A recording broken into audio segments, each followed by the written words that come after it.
Hey everyone, I need your attention for 1 minute. This is not one of those ads. This is something that has changed my entire life.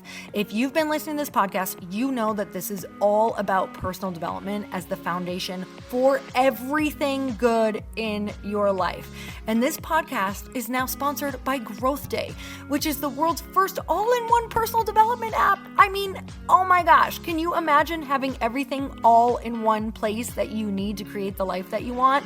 Now you can. So if you've been struggling with your motivation, your mood, your productivity, or your purpose, you have to check this out.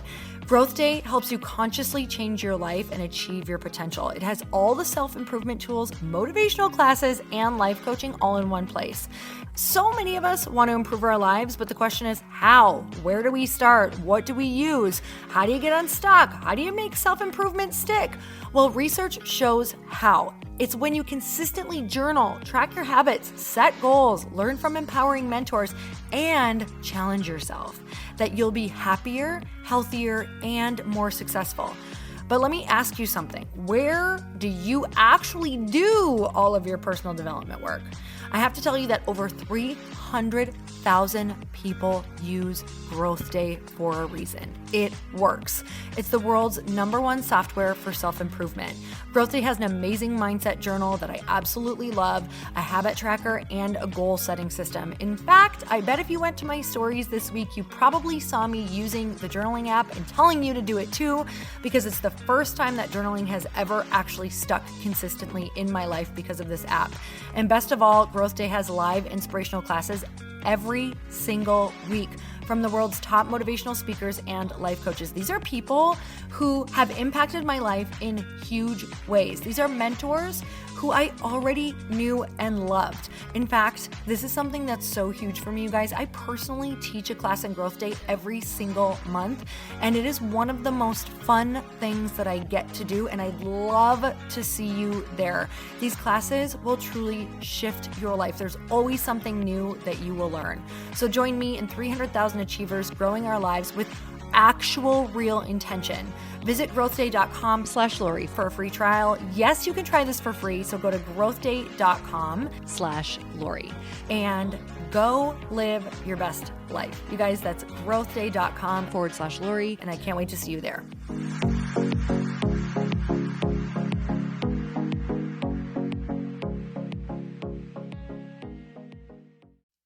Hi, everyone. I'm so happy you've tuned into the show. Whether you have listened before or you're brand new, I'm so grateful for you. You have no idea. And this episode is brought to you by my Become Aligned course. And podcasts are amazing. And I know that you know that because you guys all listen to them. And I do too. And sometimes they are not necessarily enough, because while we're listening, sometimes we're passively listening and we're not actively listening. So the reason that Chris is my husband, the reason we've created this course is because we get asked so many questions outside of the podcast on how we started living the life that we live now, a life of happiness, of abundance, of really understanding that life is always full of problems every single day, but there's always a solution. And how do we shift back into a mindset that's going to keep us happy, keep us together, keep us successful, and keep us in thriving relationships? And that is what our Become Aligned course is about. You guys, we cover everything from mindset to the rituals that we do every single day. We talk about different energy sources that's really going to provide you with lasting energy. We talk about your purpose and what that actually means, what it is, and how it's ever changing. We're going to tap into your beliefs. We're going to show you how to build a tribe to support where you're going. And we're definitely going to talk about wealth, abundance, money, all of the good things, and how to sustain all of this. Because while, like I said, podcasts are absolutely awesome, you don't necessarily sit down and actually write out a plan for yourself. Because as much as I can sit here and tell you on the podcast what we do and how many different people that I can interview, it's important that you actually learn how to apply these things in your own life. So if you've been listening for a while and you are ready to go deeper and you really want to get some direct training and be able to dive into your life and yourself and your mindset, this is the course for you. I don't know about you, but I absolutely have points in my life where I don't know where I'm going. I don't know what I'm doing. Sometimes I hit walls where I don't necessarily feel happy anymore, and I haven't sat with myself long enough. I haven't really let myself think. I haven't written out how I actually feel. And so many people who took this course said that it was completely life-changing, and they revealed a lot of things about themselves, about their lives, about their relationships that they weren't really looking at or they were avoiding. And it's about having those tough conversations, not only with other people, but really with yourself, and knowing that you have the tools and the access to the tools. And we're going to teach you all of the tools that you need, not only to move through things, but to actually thrive on the other side.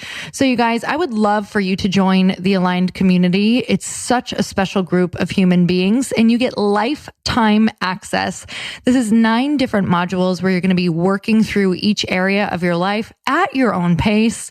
So you might need something on abundance. You might need more on, money. You might need more on your purpose, on your tribe. This is where you can really go deep on exactly what you need and make sure that you're not missing any of your blind spots. If you are feeling stuck, or if you are wondering how everyone is doing it and how they're managing it all, this is a truly honest course about how to have a thriving life and manage and deal with all of the different problems that do come up in your life, and understand that not everyone is going to support you and not everyone is for you, and you are not for everyone. And that's okay. It's finding your people. It's forgiving yourself. It's creating a life of abundance and choosing your own purpose and your happiness. So you guys, you can go to becomealigned.com. That's becomealigned.com. And you guys know that because you're listeners, I'm going to give you an awesome deal and an awesome discount. And I cannot wait to see you in that community. And also let me know if you join, because it is such an awesome community. And also I'm really proud of this course. Chris and I poured our heart and our soul into this. Everything that we've done, everything that we've learned, we've invested so much into ourselves that this is everything that we have applied in our lives. And if you want to know how we've done it, we put it all on the table. We've put it all in this course. So if you want to know, go check it out at becomealigned.com. So let's get into the show. So you don't actually have to be a religious person to be spiritual. You don't have to believe in God to be spiritual. All you have to be is connected and feel as though you are part of something that is greater than oneself. Welcome to the Earn Your Happy podcast. I'm Lori Harder, founder of the Bliss Project, 3-time fitness world champion, fitness expert, and cover model turned self-love junkie, lifestyle entrepreneur, and author. Each week, I'll bring you a guest or a thought that will help you bust through your fears, connect to your soul, and get focused and clear so you can elevate your life, business, and relationships. We don't wait until we're ready for someone to tell us we're good enough. We take what we want and we anoint ourselves. Get ready to earn, own, and unapologetically rock your happiness every single day. Are you with me? Here we go.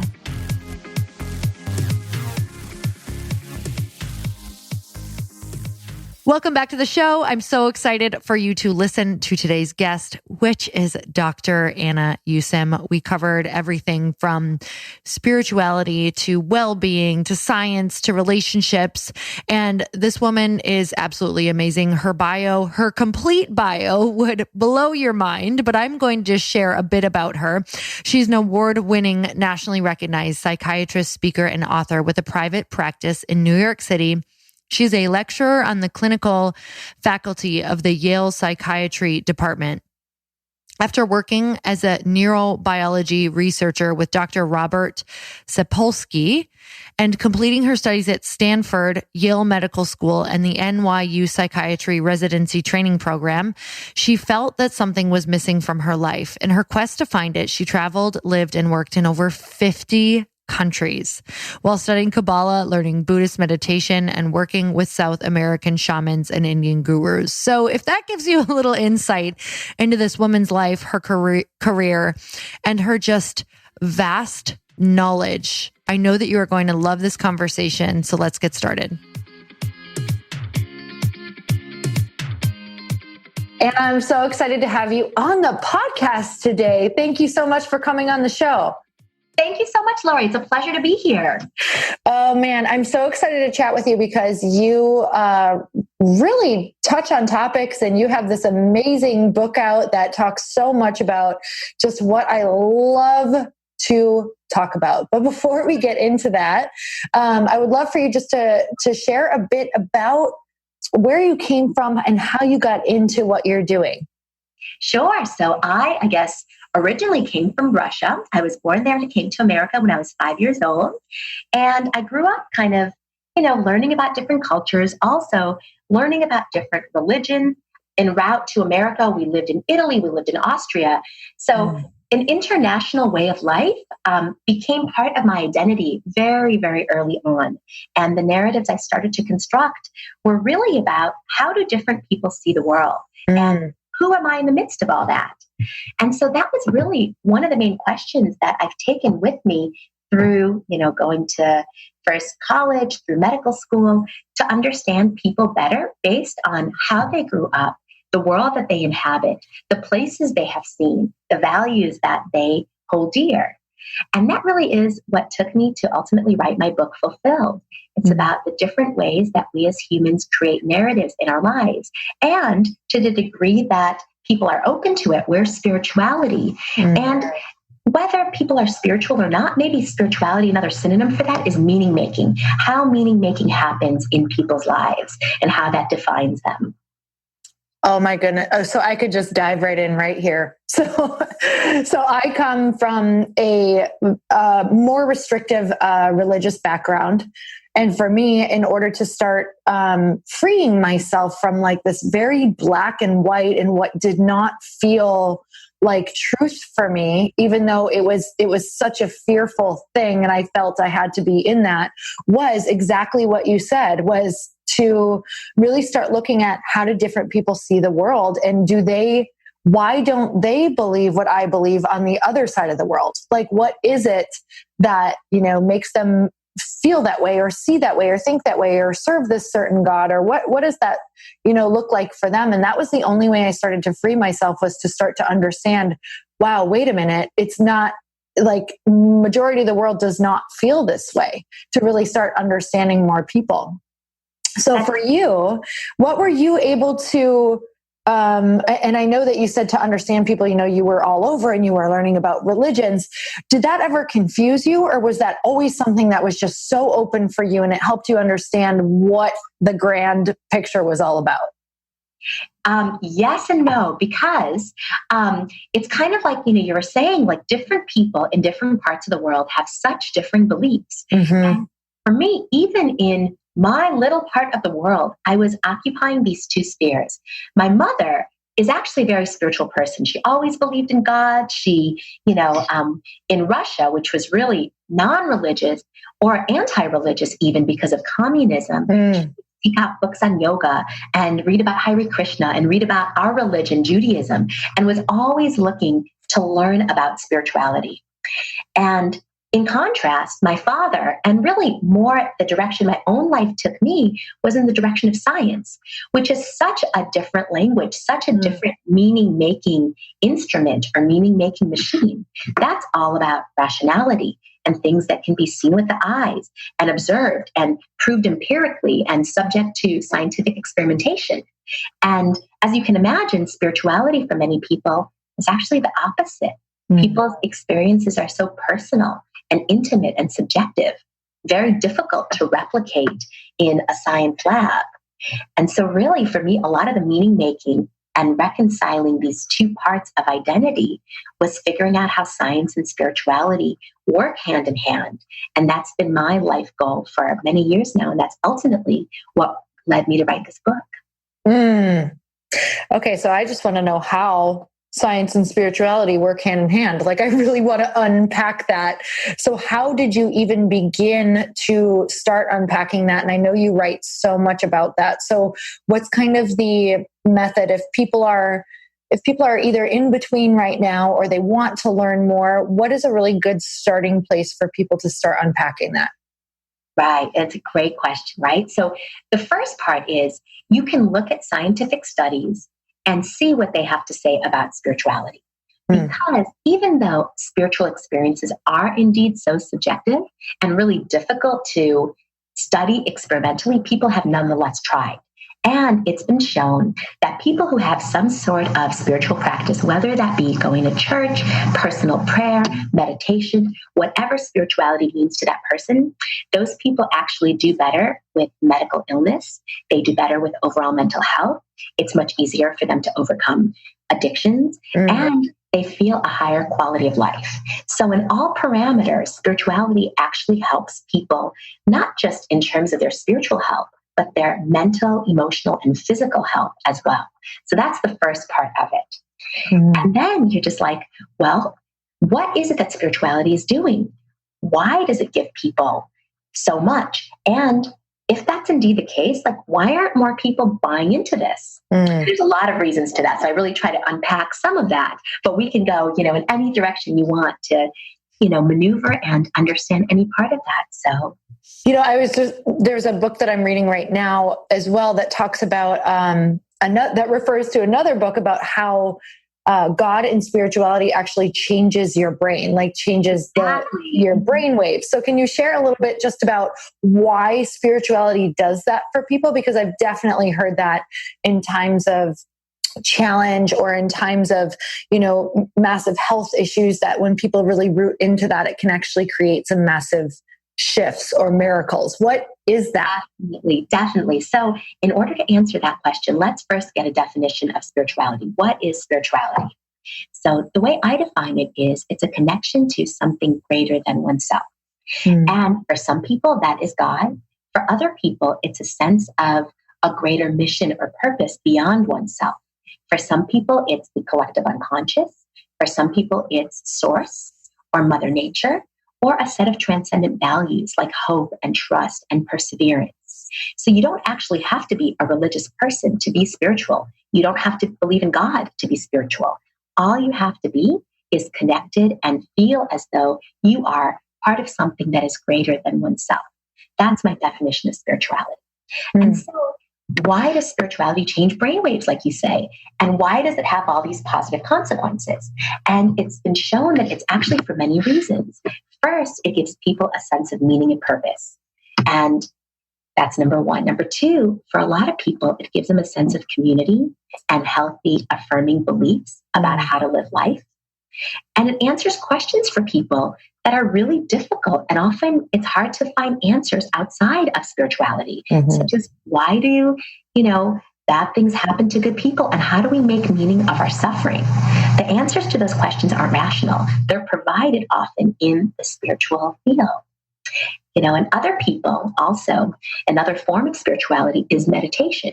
That's a very secular spirituality that so much data has supported in terms of how it helps us to elevate our consciousness, to have more peace in our lives, and to change our brain waves.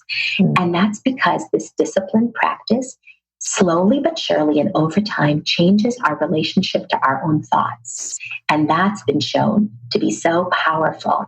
And eventually, as we change our relationship to our thoughts, that changes the brain itself.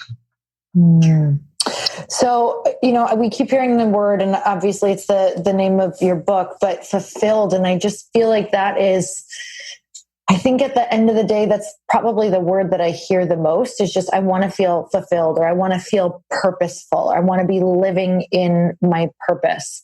So what is it about fulfilled for you that made you want to write about this whole topic? What does that mean to you?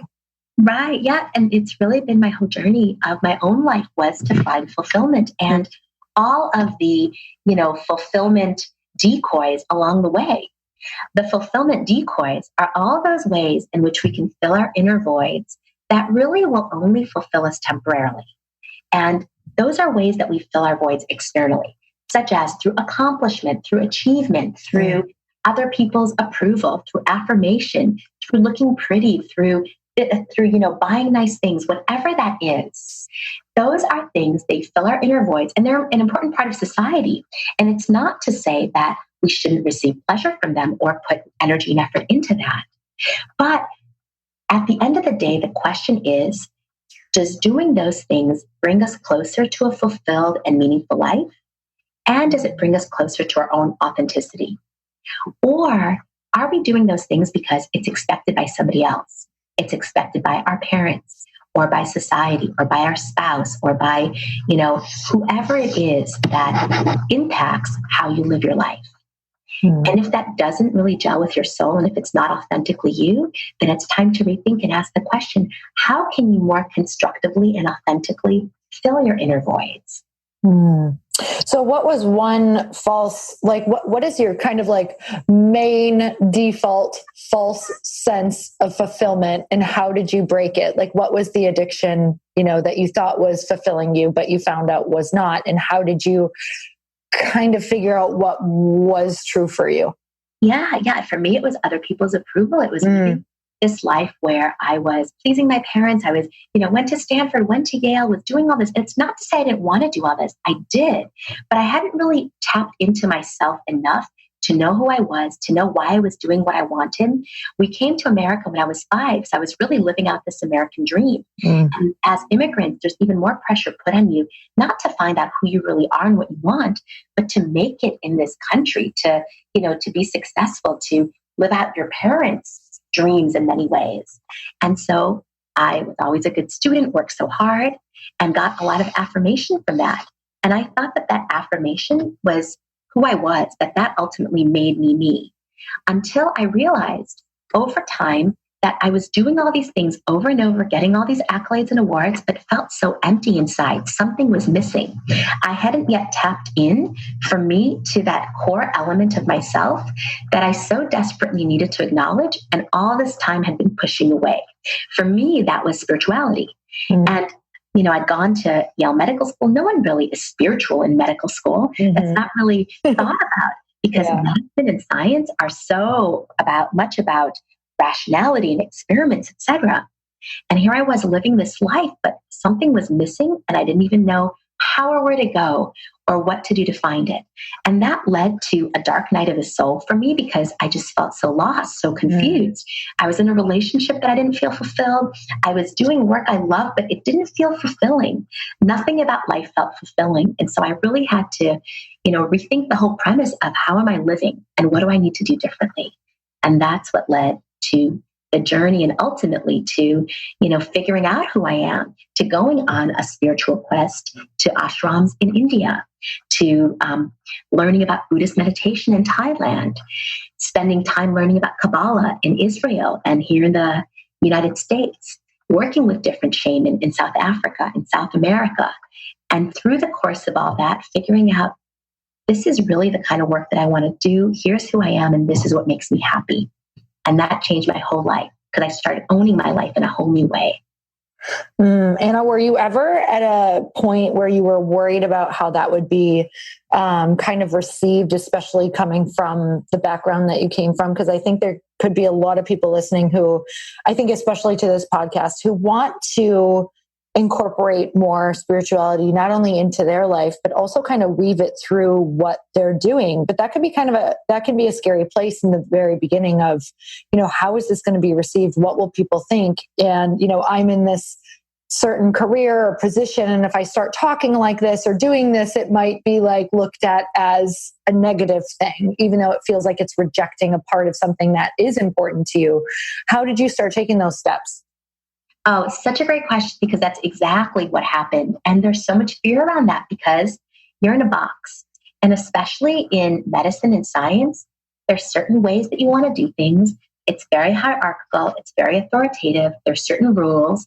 And one of the rules is that anything that is true has to be subjected to double-blind, placebo-controlled trials. And fundamentally, spirituality, since it's so subjective, you can't really always subject it to that. So there's this fundamental incompatibility. And so I share a lot of my experiences, my spiritual experiences with patients. As a psychiatrist, I work with a lot of patients now spiritually, and also personally what's happened in my life. And a psychiatrist can come to me and say, you know what? Where's the evidence for this? How do you know that? Like, why do you believe what you believe? Like, how come this really doesn't, like match the scientific doctrine you were taught in medical school? Show me the scientific literature behind what you're saying. And at the end of the day, the answer is, you know what? It's a meaning-making process. And just like they may choose to make meaning in that way, I might choose to make meaning in a different way and have a different narrative.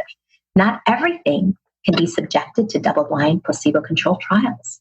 I love that, because it's literally like, I'm just thinking of all the different things in my life or in different people's lives that I know are either confirmation for them or have pulled them through really hard times, or is just something that it's like that inner knowing that you just can absolutely not, you can't express why or how, but it's just been the truth, and it's created so many amazing results for you. So what's something for you that has been so truthful in your life that's kind of, been pulled you through different situations, but could obviously not, go underneath or go under a double blind test? Yeah. And I think for me, probably the number one thing is the power of surrender. We are always trying to figure everything out, trying to be rational, to make rational decisions, do the right thing. But sometimes we might have an intuition as to what that is and go in that direction. But there's so many moving parts, that it's often outside of our control. And so we can do what we are able to do, but there's so much that we just can't control and that we have to surrender. So I find whenever I have to make big decisions, even if I have an inkling of what I need to do, that I surrender and ask, whether it be God, the higher power, whatever it is that I do believe in God. So for me, it's usually God. I ask God to guide me, to protect me, to help me make the right decision. And I surrender big decisions over in that way. And big decisions as well as little decisions. And if you ever find yourself in a bind, then you ask for that help, you ask for that guidance, you ask for that knowing, and lo and behold, it does appear. When the student is ready, the teacher will appear. You will get your answers in the way that you need if you're open to it and if you ask. Okay, so I love that. That's exactly what I do. And yet I still find myself sometimes I'll get the answer and I'm like, wait, that can't be the answer. Does that make sense? I'm like, of course. I'll ask for a sign and then I get a sign and I'm like, but wait, was that too easy? No, because we rationally want to control things. And we're like, well, that's not the answer I wanted. If we want to live authentically, if we really want to live in accordance with our souls and our intuition, which is essentially the voice of the soul, that means when we ask for guidance, we will be guided. But the guidance comes from something greater that knows even better than us what the best course of action for our spiritual evolution is. And that's the hardest part, because for every decision, there's multiple ways that we can go. And we don't always know what the best course of action is. And sometimes that answer seems paradoxical. For instance, somebody is totally into this guy. He seems amazing. And then they check in with their higher self or with God and ask for a sign. And the sign they get is, you know what? This guy isn't that amazing. He's broken lots of girls' hearts before. He's emotionally unavailable. The reason that you're so attracted to him is precisely because he's emotionally unavailable. And maybe it's best that, you either put out on the table what it is that you're looking for and have a discussion with him, or just, open yourself up to other possibilities. And then you're like, but I like this guy so much. Why would I do that? And yet, so this is our trying to negotiate the guidance we get from the universe versus what we want with our will and with our minds. Yep, I've definitely done that multiple times. I'm probably doing it somewhere in my life right now. All of us. It's this human process, all of us. And I love that you talk about that, because it is a process. It's like learning when you're doing it and when you're not. And there's still some times that are great for me. So it's like learning to navigate how to use that, how to get in touch with it, how to really, what does it actually look like in the process of surrender? So I would love to ask you, is there something that you're surrendering right now? And what exactly is the narrative in your brain when you are kind of releasing or letting go of something or offering it up? Yes. Oh my God. I'll tell you about what happened literally like 2 days ago. It was the craziest thing. And I was dealing with it right before this. So I'm looking at my bank account, my business bank account, and I see suddenly that the balance goes to zero. And I'm like, that's strange because there should be money in that account. And then I call my business banking manager at HSBC and say to him, my balance went to zero. What happened? So he calls me back on Saturday and he's like, for some reason your account was closed. I'm like, my business banking account where all of my bills come from, all of my, the money from my practice goes into, it was closed, but why? Oh my gosh. And totally without my knowing, and he's like, well, apparently they sent you 2 notices, but you didn't respond. I'm like, I didn't receive any notices. And so I'm like, can you reopen it? And so today he was like, yes, we can reopen it, but under a different number, a bank. And so this would mean I would have to change every single bill that I write.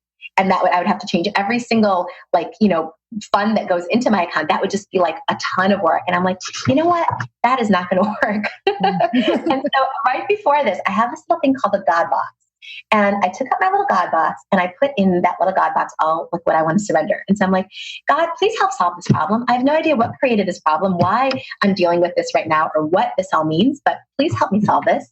And then I'm hoping that by the end of our podcast, this problem will be miraculously solved and my old account will be reopened. Or that if not, I, of course, will move my, business elsewhere.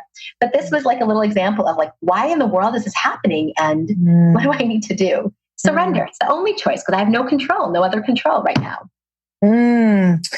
Oh, I love that. I'm literally going to create a God box. Is that what you called it? Yes.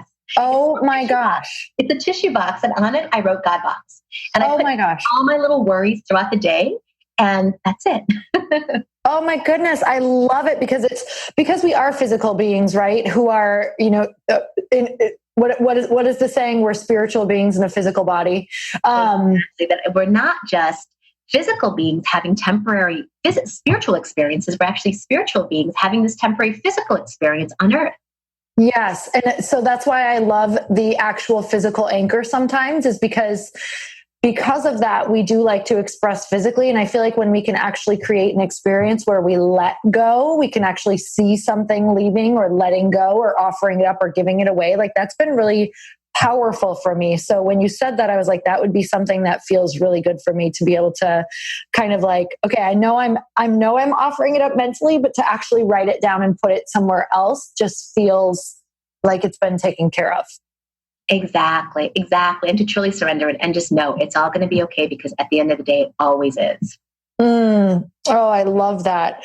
So what is something that you are feeling most fulfilled by right now? I would say my work and my relationship, those 2 things in my life are feeling very fulfilling. My job, I have loved. I wasn't always fulfilled by work. Medical school is very difficult. Residency was very difficult. I'm not one who loves authority, who loves having to work crazy hours in the middle of the night, be on call. Did not love that at all. But now that I am in my private practice, working with the kinds of patients I've always wanted to work with and have my own schedule, I just really love being able to do this work and to be able to integrate spirituality and psychiatry every day, really, with patients. And our relationship is, with my soulmate who, after many, many years of drawing in emotionally unavailable men, I finally drew in this wonderful emotionally available man, and we were married 2 years ago. And that just has been really wonderful. He's the love of my life and, just my soul partner on many levels. So I know right after you said that, there's probably a ton of people asking how you drew in an emotionally available man. So I'm wondering because, whether it's a relationship or whether it's calling in, something in your life that you feel you're really desiring, how did you go from, not being able to feel that you could draw someone like that into being able to do it? What was the shift? What did you practice? Why do you think that is? And how are you keeping it? Yes, it's a great question. And this is actually something that I write about in great detail in my book, because that's one of my specialties in my practice, helping women draw in emotionally available men. And especially women who, like myself, kept drawing in emotionally unavailable men, one right after the other. So for me, the process was realizing that there's obviously a reason why history keeps repeating itself. And I kept drawing in these guys. And that reason is a spiritual reason, and I call it the mirror principle. That we don't draw into our life who we want, we draw into our life who we are. I was drawing in these emotionally unavailable men because on some level there was a part of me that was emotionally unavailable. And it was only when I owned that and started doing work on myself to open my own heart and become more emotionally available. And what does that even mean? That means, even though I so wanted a relationship, I so wanted to meet my future husband and to be married and to have a deeply fulfilling union, there was still a part of me that feared losing my autonomy and my freedom and my independence, and also fear of intimacy, and all of those fears that I had to work through until finally my pattern changed. And then a man who, came into my life with a very different energy than the guys that I was used to drawing in. So just, to give you a sense, as I'm sure the women here, listening to this know, the emotionally unavailable men, when you are not fully available to them, they will chase you and pursue you, and you will be foremost on their mind. And the point at which they win you over, or that you start to bring up a relationship and commitment, they run like the wind, right? Because they love the chase, but commitment is not something, that's as scary to them as it once was for me, and probably for many people who are listening.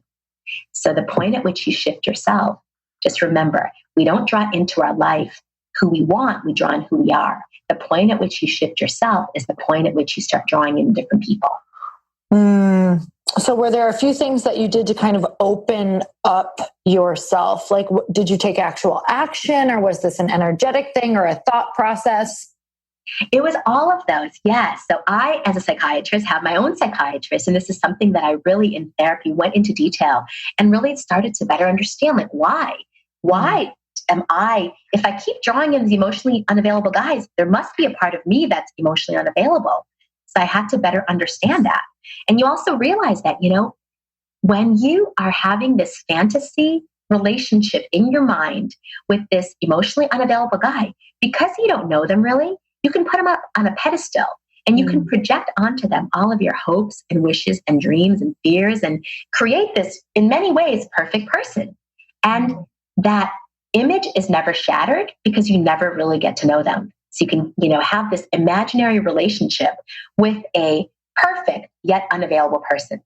And this is in stark contrast to having a real relationship with an available yet imperfect person. So you start to have to be able to welcome in other people's imperfections and welcome your own imperfections in, and be able to really connect on that level and have an intimate relationship with the real person and not just with your projections.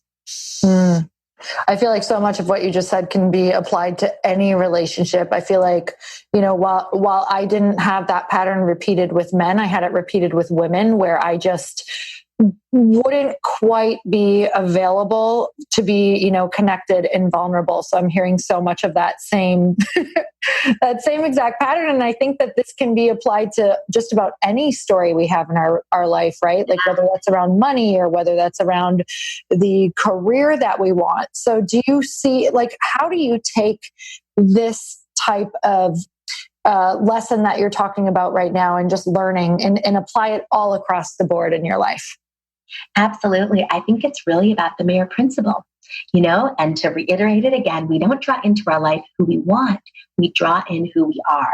And just like you said, Lori, it is applicable to every single part of our life.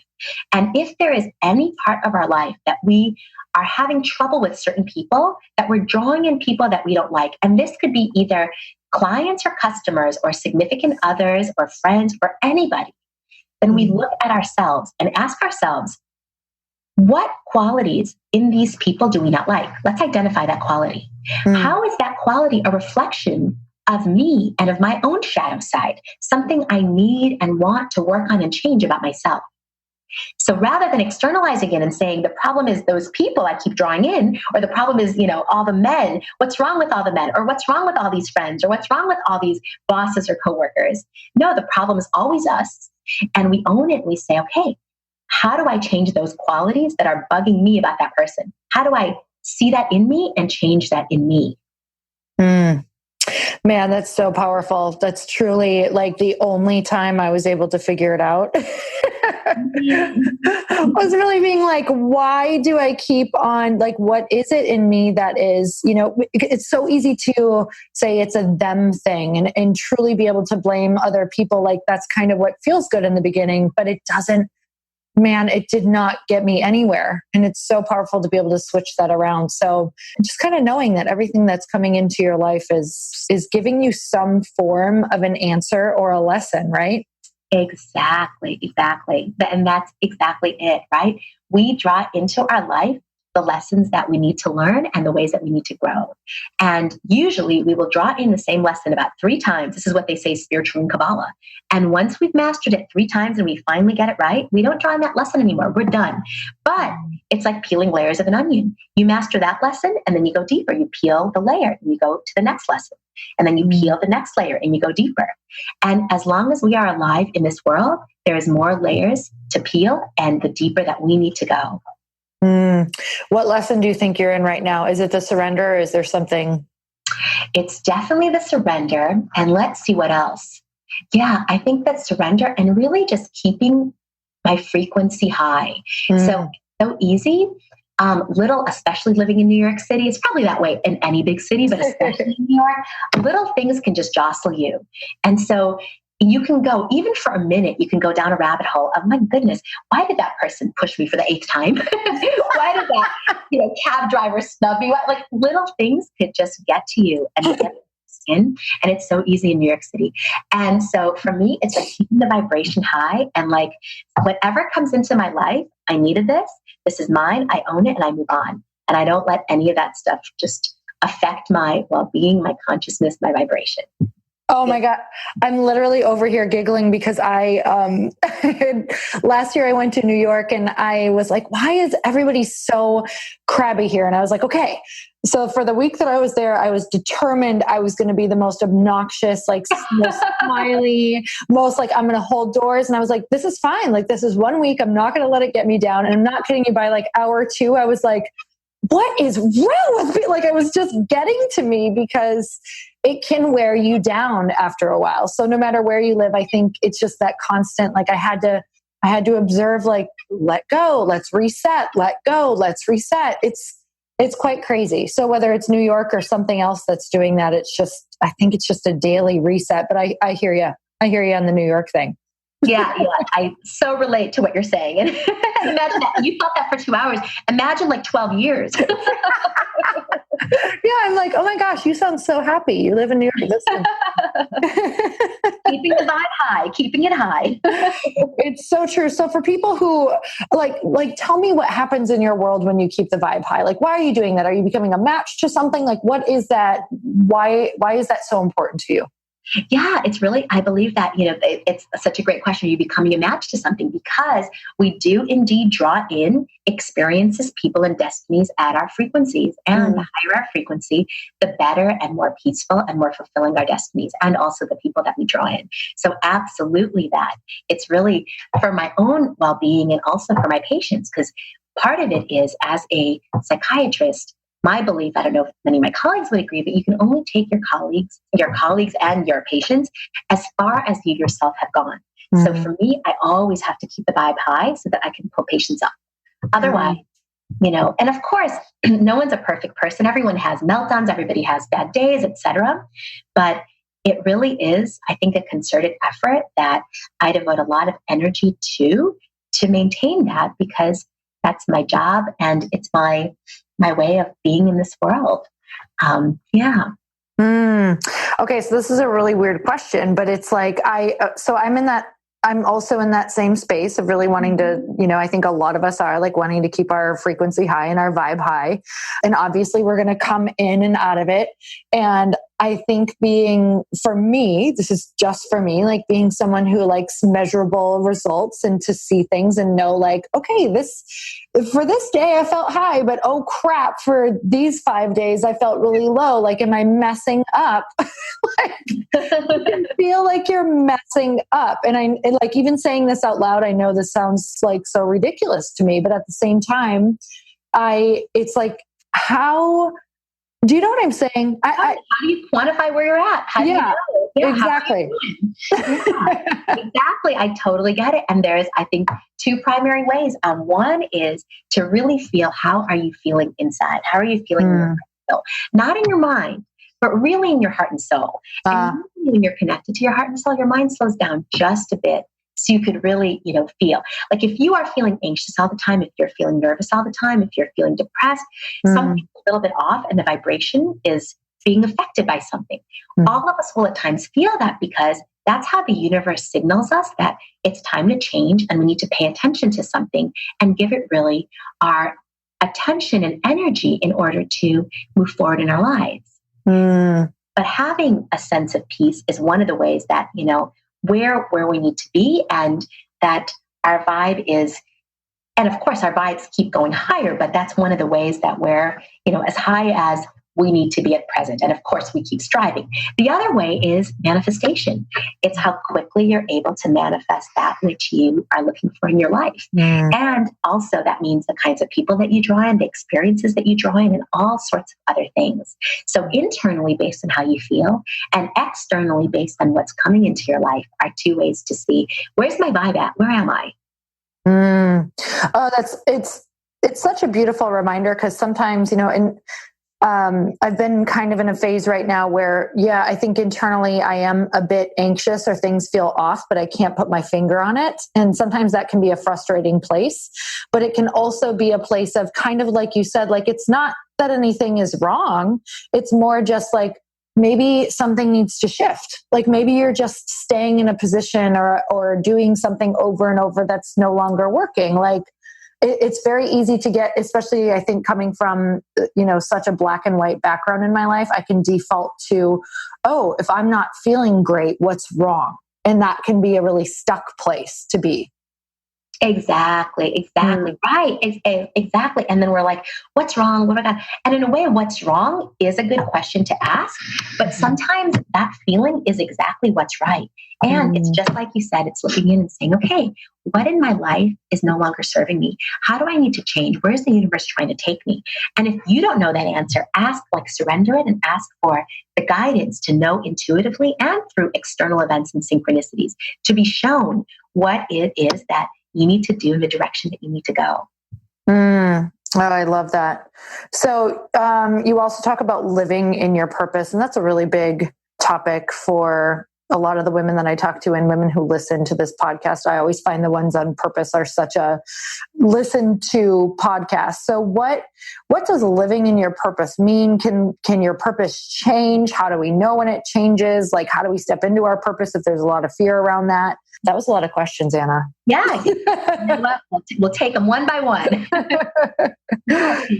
To me, living in your purpose means two things. It means first having an awareness of your soul correction and having an awareness and aligning with your soul contribution. And living according to those two things, which I'll tell you about, those together is living your soul purpose. So what is your soul correction? Your soul correction, that term, it comes from a Kabbalistic term, tikkun, which means correction. And it's really the correction that each of our souls comes into this world to make.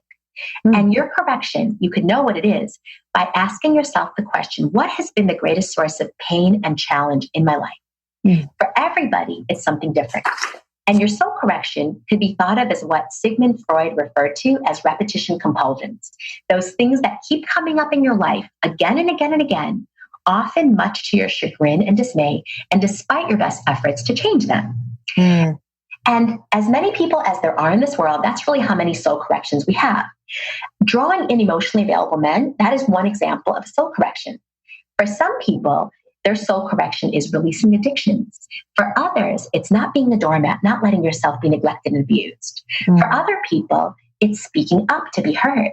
For other people, it's being more empathic and really taking what other people are saying more to heart, becoming a better listener. For other people, it's owning their personal power. It could be improving their relationships in many different ways. And that's just a few millions of soul corrections that are out there. Now, the other part of living your purpose is your soul contribution. And that's much more straightforward. That is the contribution that your soul has come into this world to make. And every person is unique and has a unique soul contribution, meaning that for some people, it's to be a parent. For other people, it's to create amazing podcasts that share very elevating, powerful information with the world. For other people, it's to be of service to people as a physician or otherwise. For other people, it's to be creative, to be an artist, and to share with the world in that way. But inherent in the concept of your life purpose is really this idea also of giving and sharing. So it's about finding what your unique contribution is. And that, together with your soul correction, comprises your soul's purpose. Wow, that was such a beautiful way to put it, because it, the source of pain that shows up over and over, I've noticed that I've been able to weave in, these different issues that I've had to work through or find, answers to. And I've been able to weave that in many different things that I've done. So it hasn't just been one thing that I'm like, this is my purpose and here it is. It's like changed a lot, but it's always been answering kind of those same challenges. That's beautiful. What kinds of challenges? For me, it's always been anxiety and self-sabotage or lack of self-love, speaking up, a lot of the, many of the things that you actually mentioned. But I've been able to weave them into the things that I do. Like, it's been a main topic on this podcast. It's been, things I've created my events or programs around. So it's been able to shift. Like, I've taken that purpose and those answers that I had to answer for myself and then share, but shared in many different ways. That's so beautiful. And, as many people say, that we teach that which we ourselves need to learn. And so all of us, as we go through our own processes, we then become teachers of being able to shepherd other people through those same processes. The more that we go through, the more challenges, the more, ways and obstacles that our souls need to transform, the more we're able to give to others in this lifetime. So what is your purpose changing at all right now? Or what feels most purposeful to you? Yeah, I think, for a while, it was doing this work as a psychiatrist. Then it was adding spirituality into psychiatry. Then it was ultimately finding a soulmate, my soulmate. And now it's really working together with him, continuing this work. But he and I, he is a filmmaker. And so he and I are also trying to bring our message to the larger world. So we're making a film together, and we're doing things through this new medium of media that I never really did before. And so it's changing. It's like you said, it's like the same nature of work. For me, it's really sharing with the world and helping people elevate their consciousness. And now it's through a different medium. So what challenges are coming up around that? Well, working very closely with someone you love, even if dearly, is hard. Yep. We both have strong personalities and have our own sort of creative flares. And so it's been so fulfilling, but also so difficult emotionally to be, really close to this dear person to you, but also having to collaborate and constantly sacrifice, and yet figure out how to navigate this whole new terrain. Isn't it crazy? Like, you have to learn a whole new language. Like, how do I express how much I think this sucks to him right now without hurting his feelings? That's exactly it. Right. This isn't somebody that he's not hiring me, I'm not hiring him. This is our baby. We're bringing this into the world together. And so that entails having to be really honest, having to have difficult conversations, and also being super respectful and sometimes sacrificing what you might want for the greater good of the project. How do you approach difficult conversations that you have to have? Conversations that are particularly difficult, I always surrender, and I always ask to speak from my heart to the person's heart and never from mind to mind. I feel like particularly difficult conversations, if they're going to be held with honesty and respect, have to be heart-to-heart conversations. And so I always ask to be guided in those. Do you give yourself any space, around, how sometimes, especially, let's just talk about you working with your husband, because I work with mine, and it can be you can have such a heated moment where you're blinded by the initial emotion or the way that, maybe his words landed on you or what you want to say. How do you get past the wave? What do you do in order to kind of take some emotion out of it? Definitely. This is exactly what I was referring to before with keeping the vibe high. Mm. And right. And that's the whole thing. Like he could say something, I could say something, and then that could just spiral. That could spiral down and I can become hurt and then become reactive. He can become hurt and reactive. Or whenever anything is said that one of us doesn't agree with, we can also just let it be and let it sit and for it to be okay. Because at the end of the day, it's always okay. And sort of recognizing that this has happened enough times in our relationship that we've disagreed. Maybe we've had heated disagreements, maybe emotional disagreements, and all the time, every time it always works out. It creates a template for knowing that, you know what, this time it's going to work out too. And the choice we have is what do we do between now and the point at which we are again at peace. So the more that you can let go and release and just remember your love, that this is bigger than you. And the little disagreements really at the end of the day are just part and parcel of, business as usual. I love that. And, so much of what I'm hearing, it's so funny because we've been able to go off on just about any tangent or any part of life, whether it's relationships or career or spirituality or anything like that. And it's all come back to really being interconnected too. You keep saying the same things over and over, like, well, I surrender it, or well, I pray, or well, I ask, or well, I offer it up, or I give it time. So what are kind of the fundamental truths that you have found around fulfillment for you? Yeah, such a beautiful question. And that was why I ultimately wrote this book. And the 3 sections of my book are what I delineated to be for myself and for many patients, the 3 cornerstones of fulfillment. The first section is on authenticity.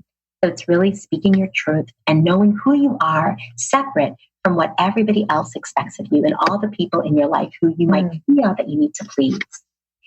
And the second part is about soul corrections. So identifying what is your soul correction, that thing that keeps coming up again and again, which can be your greatest challenge. And when it comes up, recognizing, you know what, this is my soul correction. This is not just like an annoying thing. This is like what my soul has come into this world to correct. This is big. Of course, I'm having trouble around this. And this time I'm going to, elevate my consciousness, go against my nature, not go into like emotional, difficult spaces and tirades, but I'm going to own this. This is my stuff. And then the third part is connecting to part of something greater, which is really what we talked about with surrender and knowing that we're part of the greater whole. And like the quote that we talked about earlier in the podcast, that we're not just physical beings having temporary spiritual experiences. We're spiritual beings who have this limited physical experience here on earth. Oh, I love, the part that just keeps grabbing me is how powerful it is to recognize something that may not feel good in your life or something that you are kind of wishing away or the patterns that are repeating themselves. But really, like, the soul correction is like such a recognition to be grateful for what it's trying to show you. Like, that's such a powerful way to put it. Absolutely. Absolutely. Right. And all of us have it, no matter who we are. Everyone's got soul corrections. And once you complete your current one, there is more and more and more. And as long as you're alive, there's more soul corrections for us to encounter.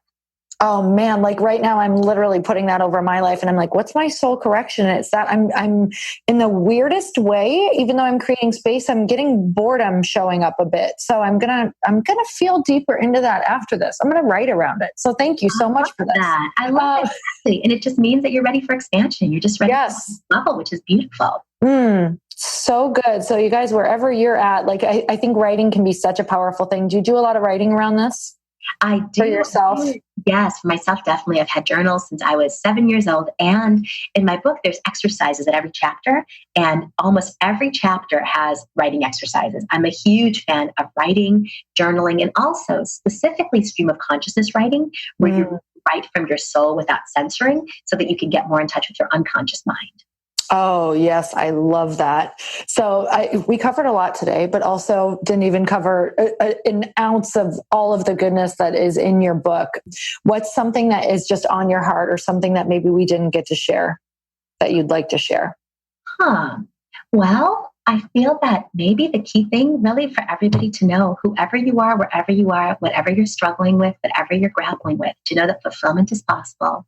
And there are concrete steps that you could take. The first one being surrender. And to when the student is ready, the teacher will appear. So ask for guidance, ask for answers, and they will be shown. I'm so grateful for you. And thank you so much for coming on today and for writing this incredible book, which, by the way, might have like my favorite cover of the year on it.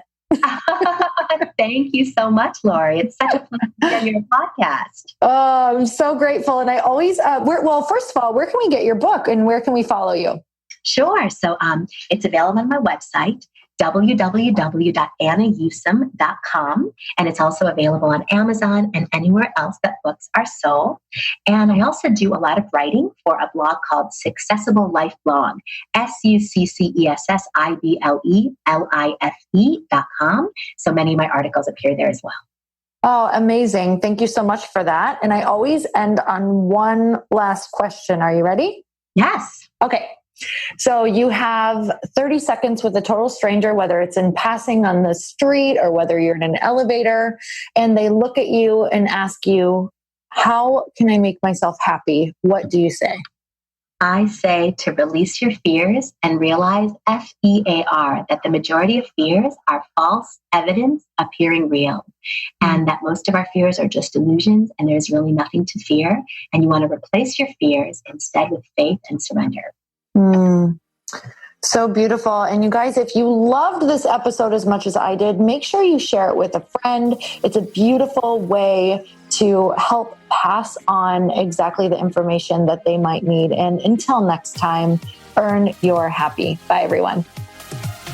Thank you guys so much for spending this time with me on the Earn Your Happy podcast. I am so glad that you stopped by. If you could take 1 second to share this episode with someone you think would love it, that would be absolutely amazing, and we would be forever grateful. Also, please leave us a review if you feel so moved by going to iTunes and leaving us an honest thought, an honest comment. Tell us what you think. Tell us what you want to hear more of. It would really help us out on our journey to helping thousands and thousands of people. Until then, don't forget to earn your happy. Thanks again, guys. Bye-bye.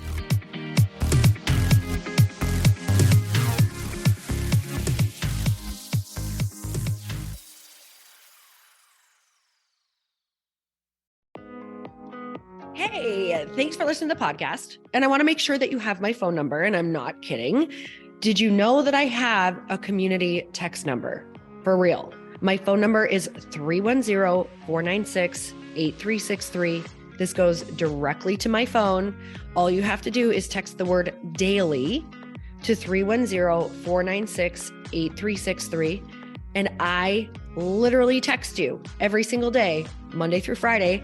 I actually just got done 30 seconds ago texting a bunch of people back, and I talk to you all of the time. You guys, people always ask me how I got my community text number and how it works. Well, all you have to do is you can just go to community.com and get your own. Community makes it easy to get a phone number that you can use to build your audience using text. People just text you at your number and they're added to your group. Then you can text them out audios, video links, anything you want. You guys, I text out happy birthday videos. I love to send podcast links, thoughts about life, book recommendations, different events that I'm doing in the local area. Texting gets me out of the noise of social media and directly into your hand. And now you can start texting your people too. Just go to community.com to get your phone number. They give you a 10-digit real phone number, not those weird short codes that look like spam, but it's more than a phone number. Your new number comes with an inbox for SMS and texting. This means you can actually manage your text list from your computer and an app on your phone. You can schedule text to send at certain times and to certain groups. You can even set up auto replies or let your assistant or customer service team answer your text messages via Community's awesome dashboard. Just go to community.com and ask for a free demo. They'll show you how it works and get you your number. It's time to start texting your audience versus just posting on social media. Everyone uses Community for that. So go check them out at community.com. I can tell you it's not just great for communicating with my audience, but Chris and I use Community and our texts to also sell out our launches. I'm telling you, you get such an incredible response because you really are creating a true, deep sense of community. And it's so intimate. It's freaking amazing. Go check it out at community.com.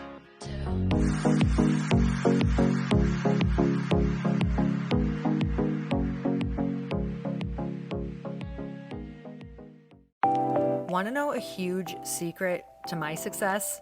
Okay, not only my success, but just about every single person that I have interviewed on this podcast who is successful has this in common.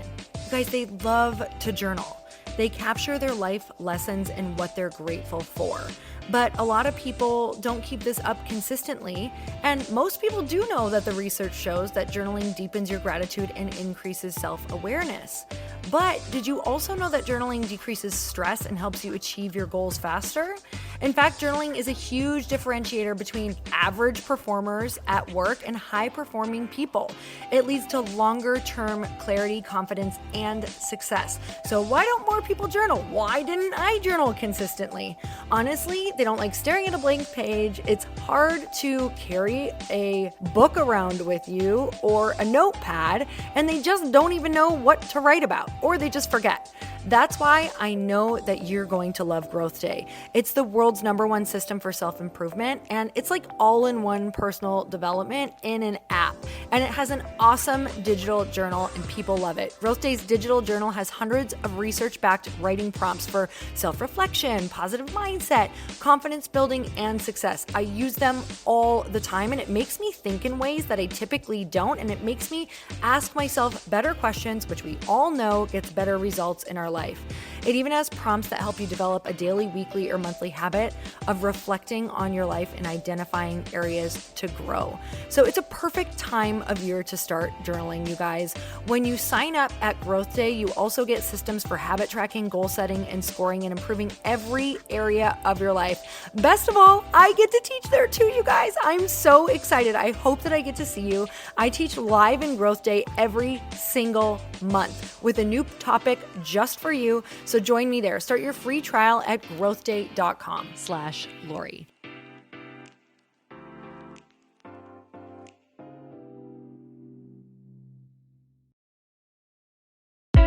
Hey, I know if you're listening to this podcast that you have big dreams and big goals. And one of the things that can really stop you is struggling with your marketing. Trust me, I have been there. Are you using 10 different systems just to build your online business? Then I want you to try Kajabi. Kajabi helps you build your web pages, set up funnels, and sell your courses, content, coaching, or communities.